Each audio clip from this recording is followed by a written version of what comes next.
বছরে ওনার সময় হচ্ছে না টাকাগুলো ফেরত দেওয়ার, তো নিয়ে নিচ্ছে, এটা পারছে, দিতে পারছে না। নিয়ে নিচ্ছেন। আমাদের মুখ্যমন্ত্রী মমতা ব্যানার্জিকে প্রধানমন্ত্রী হিসেবে দেখতে চাই। সন্দেশখালী নিয়ে আপনি কিছু বলবেন? ওগুলো সব বানানো, ফেক, সব ব্যাপারেই ফেক, একদম ফেক। ওখানকার বিজেপির চক্রান্ত। ওখানে তো বিজেপি করে দিয়েছিল না, তারা সাজা এখন জেলে আছে। তৃণমূলের একজন গিয়ে দালালি করছে ওখানে, হ্যাঁ। শুভেন্দু অধিকারী, ও এইসব করাচ্ছে এসব। এইসব তাহলে যে পার্থ অর্পিতার ঘর থেকে যে কোটি কোটি বস্তা বস্তা টাকা তার জন্য তারা জেলে গেছে, অন্যায় করেছে, জেলে চলে গেছে। হ্যাঁ, মমতা ব্যানার্জি ওখানে কোনো সাপোর্ট করেনি ওদেরকে। ওটা তো ওদেরই দলে ছিল, কারণ চাকরিগুলো দলে থাকলেই যে সে সব- বিক্রি হয়েছে, তখন সে জানতো না যে তার। সবকিছুই যে জানিয়ে করবে মুখ্যমন্ত্রী, যে সবই কিছু জানবে, এটা তো কথা না।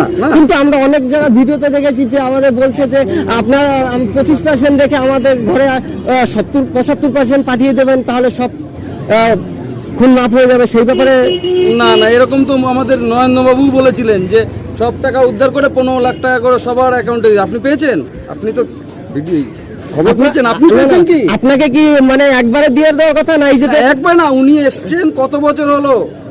এই 10 বছর 2 বছর লকডাউনে গেছে। 10 বছরে ওনার সময় হচ্ছে না টাকাগুলো ফেরত দেওয়ার, তো নিয়ে নিচ্ছে, এটা পারছে, দিতে পারছে না। নিয়ে নিচ্ছে। এখানে করেনি কোনো, কল্যাণীতে এইমস করেছে, এমস করেছে, যান না ওখানে দালালে ভর্তি হয়ে গেছে, যান সেইগুলোকে চেক করতে বলুন। সেটা দালালের ব্যাপারটা আলাদা। না, আপনি যখন একটা সংস্থা শুরু করেছেন, সংস্থাটা যে পুরোপুরি একদম স্বচ্ছভাবে পরিষেবা পায় মানুষ, সেই জায়গাটা তো ক্লিয়ার করছেন না। দালাল সে যেই হতে পারে, আপনার দেখার দায়িত্বটা আপনার প্রধানমন্ত্রী, তাই না?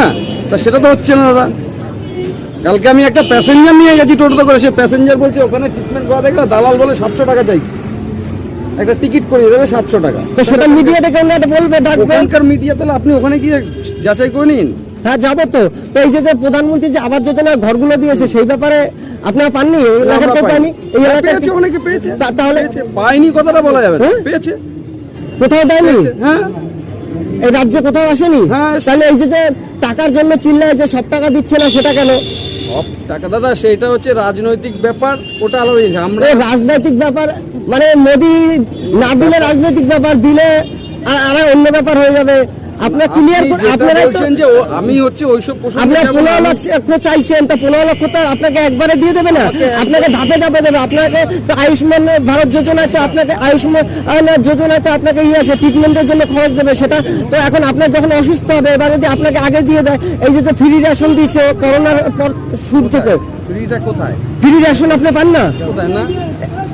কোথায় রেশন কি আমাদের 2 কেজি চাল পার কার্ডে ওটাই পাই। ওটা 80 কোটি লোককে যে দিচ্ছে, সেটা কি ভুয়ো? 80 কোটির মধ্যে আমি পড়ি না দাদা। এবার আমি বলবোই, তা আপনি পান না, অন্য যারা পাচ্ছে তারা ফ্রিতে পাচ্ছে না।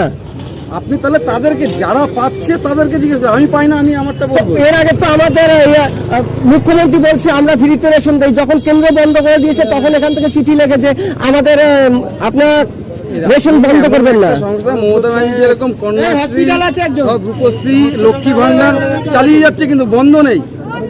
আমাদের হচ্ছে প্রধানমন্ত্রী নরেন্দ্র মোদী এরকম একটা প্রকল্প দেখেন যে চালিয়ে যাচ্ছে, দেখাতে পারবেন আপনি? পারবেন। কেন রেশন এখন অব্দি বন্ধ হয়েছে? বলছি না, আমি 80 কোটির মধ্যে পড়ি না। আপনি 80 কোটি পড়ি না।